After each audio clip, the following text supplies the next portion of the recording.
Hello बच्चों, शुरू करते हैं अपना वही पुराना चैप्टर नेशनलिज्म इंडिया। हम बात कर लिए थे कि महात्मा गांधी ने नागपुर सेशन जो हमारा दिसंबर 1920 में हेल्ड होता है, वहां पर सभी लीडर्स को क्या करा लिया था, एग्री करा लिया था। किसके लिए? कि we start a movement for swaraj and support to Khilafat, यानी हम नॉन कॉपरेशन मूवमेंट स्टार्ट करेंगे। किसके लिए? स्वराज के लिए। और साथ में हम सपोर्ट किसको करेंगे? खिलाफत को। तो यहाँ पर हम ये बात करेंगे कि नॉन कॉपरेशन मूवमेंट कैसे चला। नॉन कॉपरेशन मूवमेंट, तो ये भी डिसाइड किया गया था कि हम titles, school, college, foreign goods, court सभी का बायकॉट करेंगे। जो इनकी काउंसिल इलेक्शंस हैं, इसका हम क्या करेंगे? बायकॉट करेंगे। अगर वो हमें इसके लिए ऑप्रेसिव वे अपनाएंगे कि नहीं यूज करो, तो हम एक नया मूवमेंट चलाएंगे, सिविल डिसोबीडियंस मूवमेंट। साथ में जहां पर जिन बच्चों को डाउट हो, कमेंट जरूर कर देना, चुपचाप नहीं बैठना। तो नॉन कॉपरेशन मूवमेंट को हम टू तरीके से पढ़ेंगे, टू पार्ट्स में। एक तो हम पढ़ेंगे टाउन्स में और दूसरा हम पढ़ेंगे कंट्री साइड, यानी शहर में और शहर के बाहर कैसे हमारा नॉन कॉपरेशन मूवमेंट चलता है। तो नॉन कॉपरेशन मूवमेंट जब स्टार्ट होता है तो different expression of the different peoples, यहाँ पे जितने लोगों ने पार्टिसिपेट किया था, ये जितने लोगों से मीन्स है कि जितने ग्रुप्स, चाहे वो फार्मर्स हो, पीजेंट्स हो, बिजनेसमैन हो या लीडर्स हो, सभी का एक डिफरेंट एस्पिरेशन।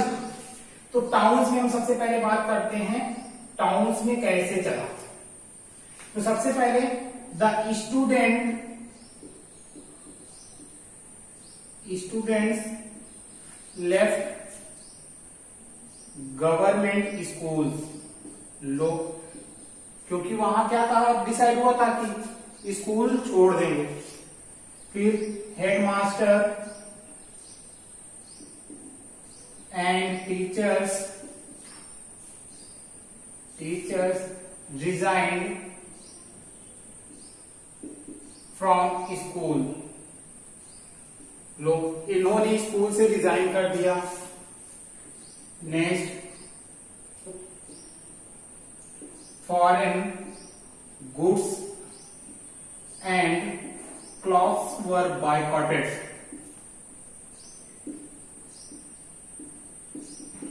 ये भी देख लो कि फॉरेन गुड्स और क्लॉथ जितने थे हमने सबका क्या किया?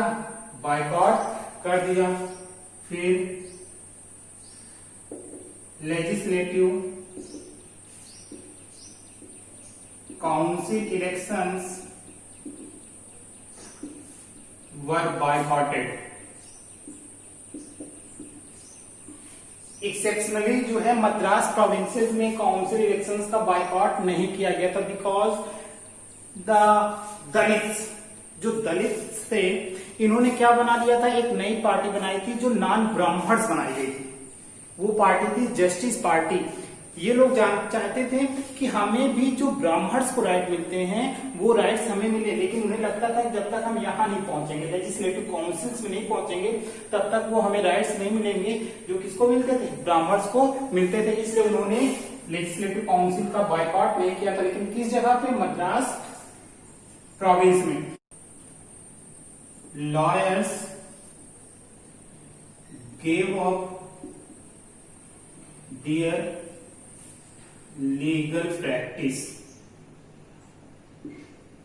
वकीलों ने लीगल प्रैक्टिस करना छोड़ दिया। और उसी समय एक स्लोगन बहुत फेमस हुआ था, नो वकील नो दलील, क्योंकि वकील नहीं तो दलील नहीं होगी। तो इस तरह डिसाइड किया गया था, जैसा उन्होंने महात्मा गांधी ने डिसाइड किया था कि बच्चे क्या करेंगे? स्कूल छोड़ देंगे। Student left the government school. Headmaster teachers को कहा गया कि वो गवर्नमेंट पोस्ट से रिजाइन कर देंगे, उन्होंने किया। फॉरेन गुड्स और क्लॉथ्स का बायकॉट किया गया। फिर लेजिस्लेटिव काउंसिल्स, यानी जो उनके इंस्टीट्यूशंस थे ब्रिटिश के, उसे में बायकॉट करना था। लो इलेक्शन का बायकॉट हुआ, exceptionally Madras province. Lawyers give their legal practices, courts को भी पूरी तरह से क्या किया गया, बायकॉट कर दिया गया। ये था कि हमने इस तरह इनको बायकॉट किया। क्वेश्चन ये आता है कि how the non cooperation movement started in the towns में ऐसे ही स्टार्ट हुआ। ठीक, अगला क्वेश्चन आता है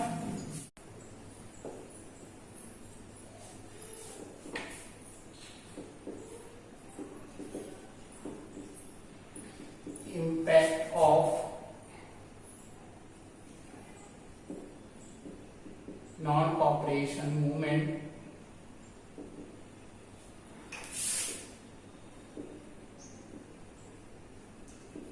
on economic front.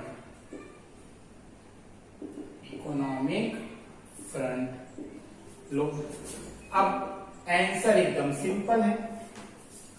सबसे पहले क्या किया गया था, एक पॉइंट तुम्हारा मिल गया, फॉरेन गुड्स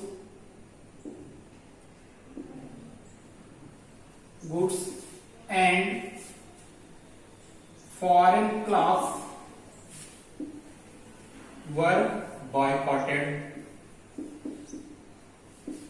हो गया। अब इकोनॉमिक इंपैक्ट पे असर पड़ा कि नहीं, ये देखो, हम किसी भी देश का सामान खरीदना बंद कर दिए तो उस देश को समस्या होगी, एक पॉइंट हो गया। दूसरा, लिकर्स ऑफ पिकेटेड, शराब की जो दुकानें थी उस तरफ जाने वाले जितने रोड्स थे उनको क्या किया गया, ब्लॉक कर दिया गया। जैसे ये लोग ठेका मधुशाला है, ये मधुशाला जाने वाली रोड है,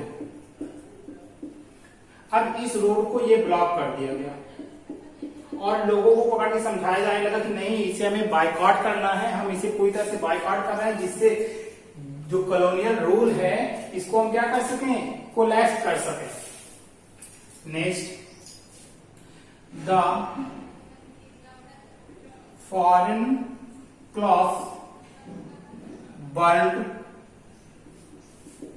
in huge bonfire। जो फॉरेन क्लॉथ था यानी मेड मिल गुड्स, उसकी खूब होली जलाई गई, जगह जगह पे होलियां जलाई गई थी। Next, the import of foreign goods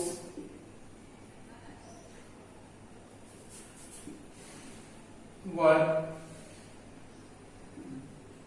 dropping 102 crore to 57 crore। 102 crore to 57 crore between 1921। Mahatma Gandhi ने क्या कहा था, यही कहा था ना कि the British rule established with our cooperation, it survives with our cooperation, if you non cooperate, if you refuse only 1 year. लो, 1 साल के लिए तो हमने बायकॉट किया, रिजल्ट 102 करोड़ से 57 क्या हो गया, जो हम विदेशी कपड़े दूसरे देश से मंगा के पहनते थे, यानी कहां से, इंग्लैंड से। Merchants and traders refused to trade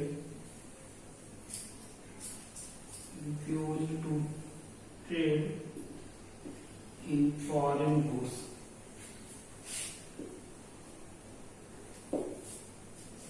जो देश के व्यापारी थे उन्होंने क्या किया, फॉरेन गुड्स से, फॉरेन जो ट्रेड था उसे साफ साफ उनको कह दिया कि हम तुम्हारे साथ व्यापार नहीं करेंगे। तो क्वेश्चन है कि what was the impact of the non cooperation movement on economic front. तो पहला, foreign goods and foreign clothes were बायकॉटेड, liquor shops picketed, यानी शराब के ठेके जितने थे, शराब की दुकानें जाने वाले सारे रास्तों को ब्लॉक किया गया और लोगों को समझाया गया। Foreign clothes burned in huge bonfire, Bharat के तमाम हिस्सों में खूब होलिका जलाई गई विदेशी कपड़ों की। और साथ में the import of foreign goods were dropping 102 crore to 57 crore between 1921 to 1922। Mahatma Gandhi ने यही कहा था, वो सही हो गया। एक ही साल में जो हम विदेशी कपड़े मंगाते थे वो 102 करोड़ से गिर के कितना हो गया, 57 करोड़। साथ में जो हमारे देश के व्यापारी थे उन्होंने भी साफ साफ कह दिया कि हम तुम्हारे साथ व्यापार नहीं करेंगे, फॉरेन ट्रेड नहीं करेंगे। ये क्वेश्चन हो गया। लेकिन अब यहीं से अगला क्वेश्चन बनता है कि जब हमारा नॉन कॉपरेशन मूवमेंट सिटीज में चल रहा है, उनको हमने लॉस भी कराना शुरू कर दिया, so why the non cooperation movement gradually slow down in the cities. Question यही है कि why the non cooperation movement gradually slow down in the cities. इसका आंसर देखो एकदम सिंपल है।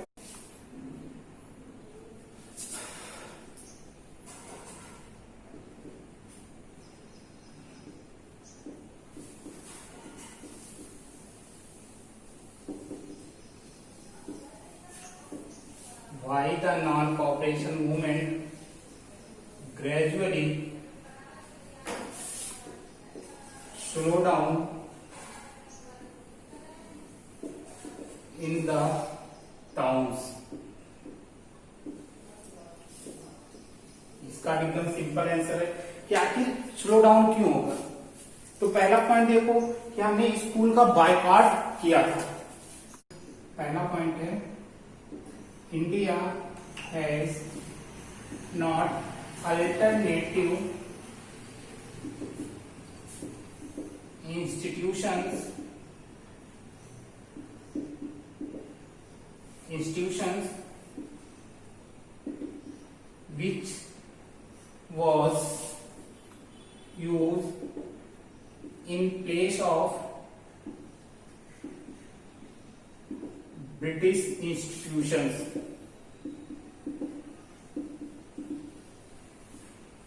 इंडिया के पास कोई अल्टरनेटिव इंस्टीट्यूशंस नहीं था, हमने मूवमेंट चला दिया था। और मूवमेंट की सक्सेस के लिए सबसे इंपॉर्टेंट पार्ट क्या था कि जिन चीजों का हम बायकॉट कर रहे हैं, चाहे स्कूल है, कोर्ट है, पोस्ट है, बैंक है, रेलवे है, इनके प्लेस पे हमारे इंडियन इंस्टीट्यूशंस होने चाहिए थे। तो हो गया India has not alternative institutions which was used in place of British institutions. तो इसका इंपैक्ट क्या हुआ, द स्टूडेंट्स एंड टीचर्स,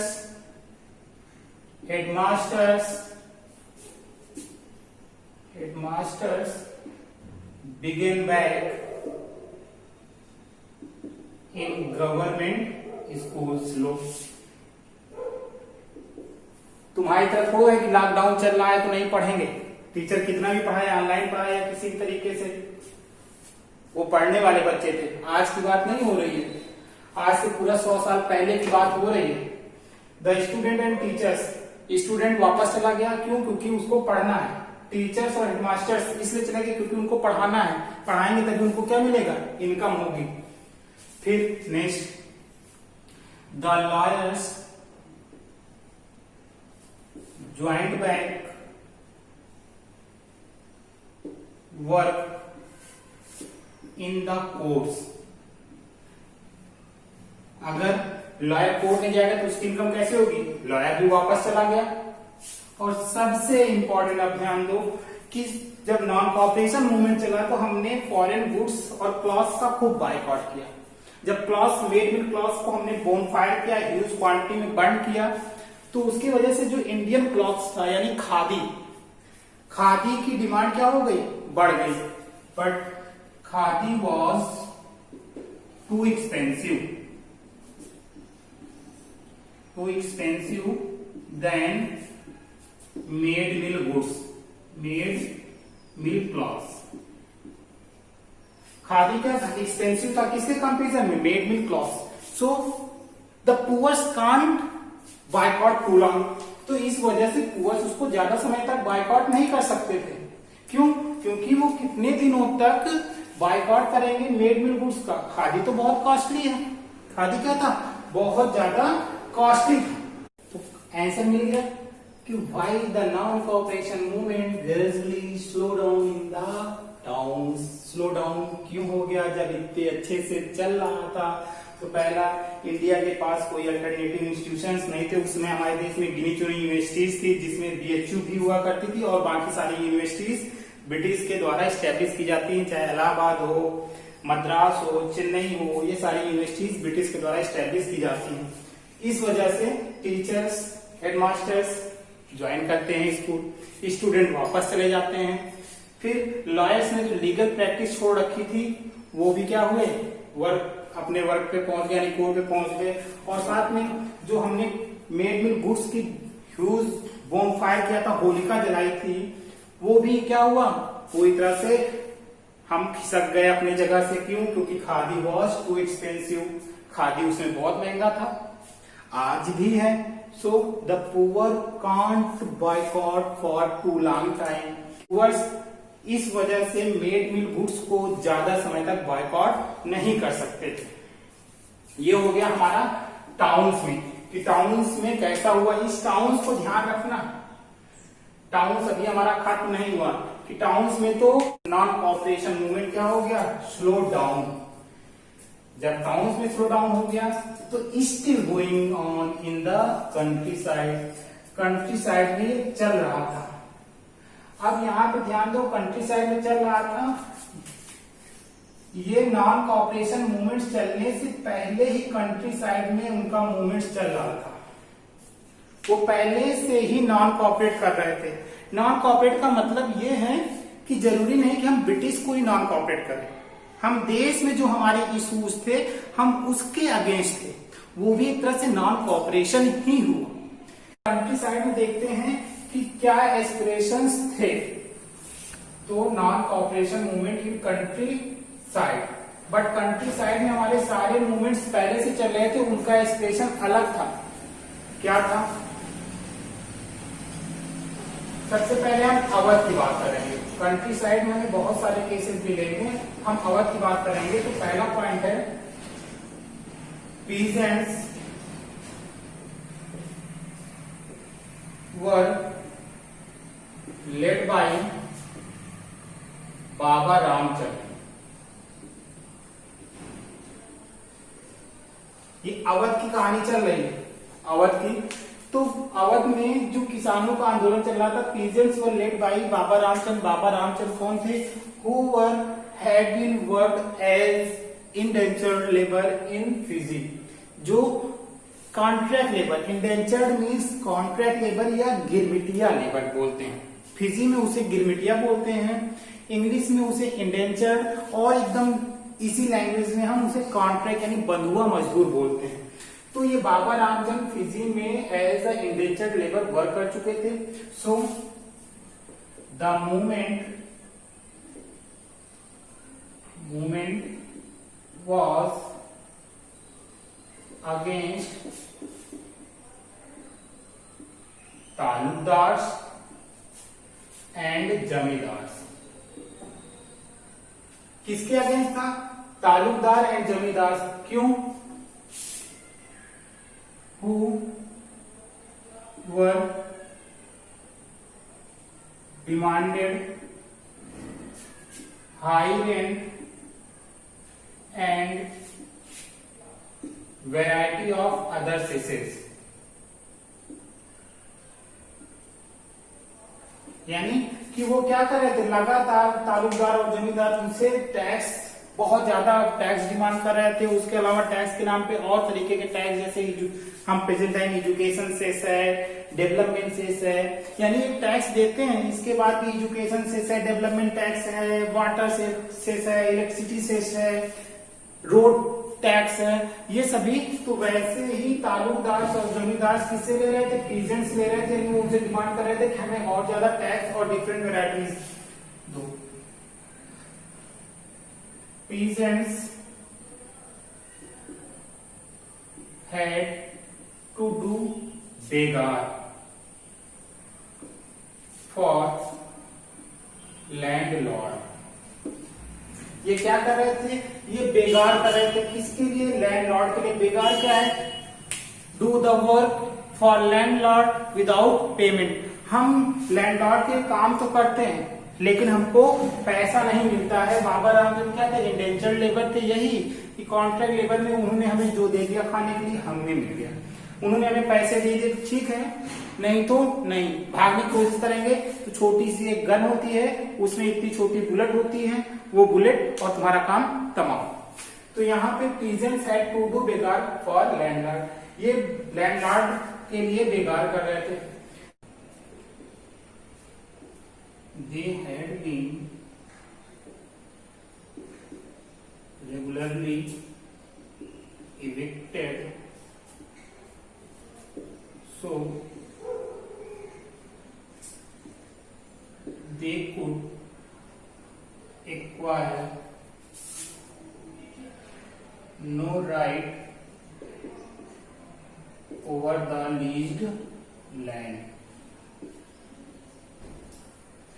यानी इनको लगातार क्या किया जाता है, इनको ये जिस लैंड पे फार्मिंग करते थे उस लैंड से इनको हटा दिया जाता था, रीशेड्यूल्ड किया जाता था, टाइमली टू टाइमली इविक्टेड किया जाता था, इन्हें रेगुलरली क्या किया जाता था, इविक्टेड किया जाता था। अब जब इविक्टेड करेंगे तो हम उस जमीन का मालिकाना हक तो हमें मिल नहीं पाएगा, क्यों, इसी वजह से no right over the lease land. जब हमको लगातार भगा दिया जाएगा तो हमारे पास लैंड नहीं रहेगी। तो ये क्या कर रहा है, दे डिमांडेड, इनकी डिमांड क्या थी, they demanded reduction of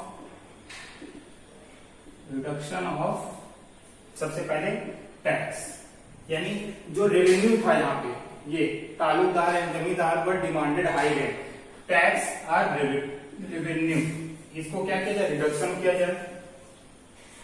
abolition of बेगार, जो बेगार कराया जाता, peasants had to do begar for landlords, बेगार, और साथ में एंड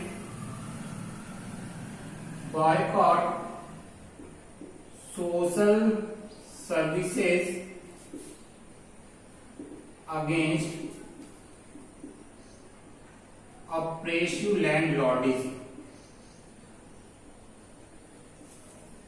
इनकी डिमांड क्यों लिखती थी कि जो टैक्स और रेवेन्यू है इसको रिड्यूस किया जाए, बेगार सिस्टम जो है इसको समाप्त किया जाए, और बायकाट सोशल सर्विसेज, यानी जो गांव में सोशल सर्विसेज होती हैं जैसे नाई है, धोबी है, इस तरह की सर्विसेज हम क्या करेंगे, बायकाट करेंगे। किसके अगेंस्ट, जो ऑपरेसिव लैंडलॉर्ड है, जो मारते थे, पीटते थे, जबरदस्ती काम कराते थे, इनकी ये डिमांड थी। ये इनकी बहुत बड़ी प्रॉब्लम थी। मैंने कहा ना कि different expression of non cooperation movement, cities में कुछ और था, रूरल एरियाज में वो पहले से चल रहा था। क्यों, क्योंकि जो कंट्री के अंदर प्रॉब्लम्स थी वो क्या थी, पहले तो बाबा रामचंद्र ने पीजेंट्स को लेड किया था। बाबा रामचंद्र कौन थे, इंडेंचर्ड लेबर थे, जो indentured as a indentured labour work किए थे कहाँ पे, फिजी में। मूवमेंट किसके अगेंस्ट था, तालुकदार एंड जमींदार, इनकी ये क्या, जो कि इन्हें क्या पे करना पड़ता था, हाई टैक्सेस और डिफरेंट वैरायटी ऑफ सेसेस को इन्हें क्या करना पड़ता, पे करना पड़ता था। इसके अलावा इन्हें बेगार करना पड़ता था, किसके लिए, लैंड लॉर्ड्स के लिए। इनके टेन्योर्स फिक्स नहीं थे, जो टिनेट्स थे इनके टेन्योर फिक्स नहीं थे, because they were continuously rescheduled, लगातार इनको क्या किया जाता था, जमीन से हटा दिया जाता था। क्यों, जिससे उनको they could acquire no right over the leased land, जिससे उनको किसी भी प्रकार का, किसी भी तरीके से लैंड का लीज्ड यानी पट्टा न मिल सके। तो इनकी डिमांड बस इतनी थी कि रेवेन्यू को रिड्यूस किया जाए, बेगार को खत्म किया जाए, और साथ में बायकॉट करेंगे हम सोशल सर्विसेज, अगर ऑपरेसिव जो लैंडलॉर्ड है ये नहीं सुधरेंगे तो। और बहुत से एरिया में नाई धोबी की सर्विसेज को पूरी तरह से बंद कर दिया गया था, किसके लिए, ऑपरेसिव लैंडलॉर्ड। ये सारी प्रॉब्लम्स किसकी थी, अवध में पीजेंट्स की थी। अब सिटीज में जो नॉन कॉपरेशन मूवमेंट चला था वो उससे डिफर था, और जब नॉन कॉपरेशन मूवमेंट चलता है 1921 जनवरी में, और ये प्रॉब्लम्स है 1920 की, ये प्रॉब्लम्स है 1920 की। तो अब देखो आगे क्या होता है। जवाहरलाल नेहरू क्या करते हैं, in 1920 Jawaharlal Nehru visited in the village of Awadh region. तो 1920 में Jawaharlal Nehru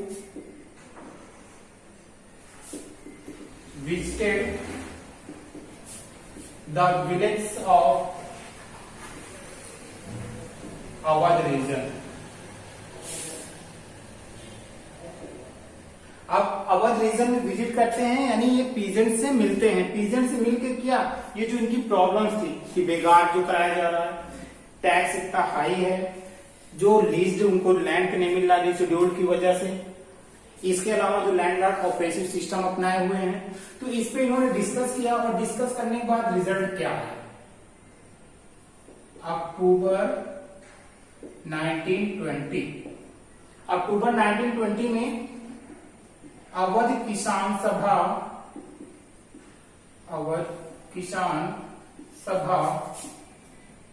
was set up by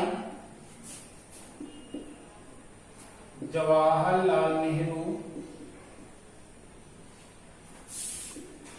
Baba Ramchandra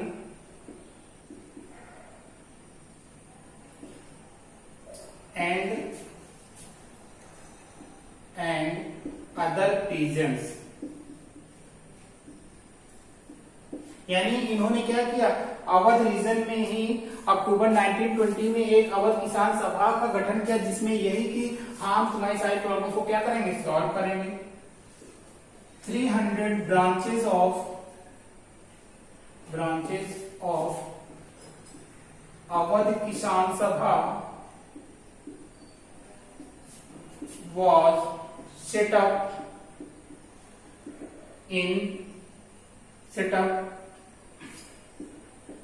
within a month। यानी एक महीने के अंदर, अक्टूबर 1920 में अवध किसान सभा को सेटअप किया गया और एक महीने के अंदर क्या हुआ, 300 ब्रांचेस की ओपन हो गई अवध रीजन्स में, जिसमें इसी तरह की बातें हो रही थी। लेकिन जैसे ही 1921, क्योंकि नॉन कॉपरेशन मूवमेंट जनवरी 1921 में शुरू हुआ था, जैसे ही नॉन कॉपरेशन मूवमेंट शुरुआत होती है तो द कांग्रेस लीडर्स, कांग्रेस के जो नेता थे, ये चाहते थे कि the Awadh Kisan Sabha integrate to non cooperation movement. ये चाहते थे कि ये मूवमेंट जो है, जो इनका सोशल सर्विसेज को लेके या फिर जो इनकी लोकल इश्यूज हैं, इसको ना देख के हम नॉन कॉपरेशन मूवमेंट को कॉपरेट करें, यानी नॉन कॉपरेशन मूवमेंट में इसको मिला दें। बट जो पीजेंट्स थे वो पूरी तरह से क्या हो चुके थे, अलग थे कांग्रेस से, यानी उनकी डिमांड्स अलग थी, उनकी प्रॉब्लम्स अलग थी। क्यों, क्योंकि तुम्हारी प्रॉब्लम है ब्रिटिश के अगेंस्ट और हमारी प्रॉब्लम है लोकल लेवल पे जो इश्यूज थे उस इश्यूज को लेके। तो in 1921 the peasants attacked taluqdars and zamindars.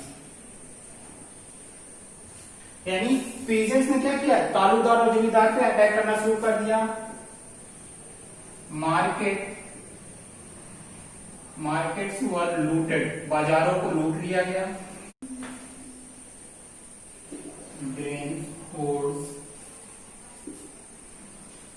Were take over. उन्होंने जो गोदाम थे वो ग्रेन्स के, उस गोदामों को भी क्या कर लिया, कब्जा कर लिया। यानी ये पूरी तरह से क्या हो चुके थे, वायलेंट हो चुके थे। जबकि महात्मा गांधी का जो मूवमेंट था वो क्या था, नॉन वायलेंस। लेकिन यहाँ पे कांग्रेस के जो लीडर्स थे वो महात्मा गांधी का नेम लेके, यानी महात्मा गांधी की तरफ से कह रहे थे कि महात्मा गांधी एबॉलिश द बेकार, यानी महात्मा गांधी बेकार को खत्म कराएंगे।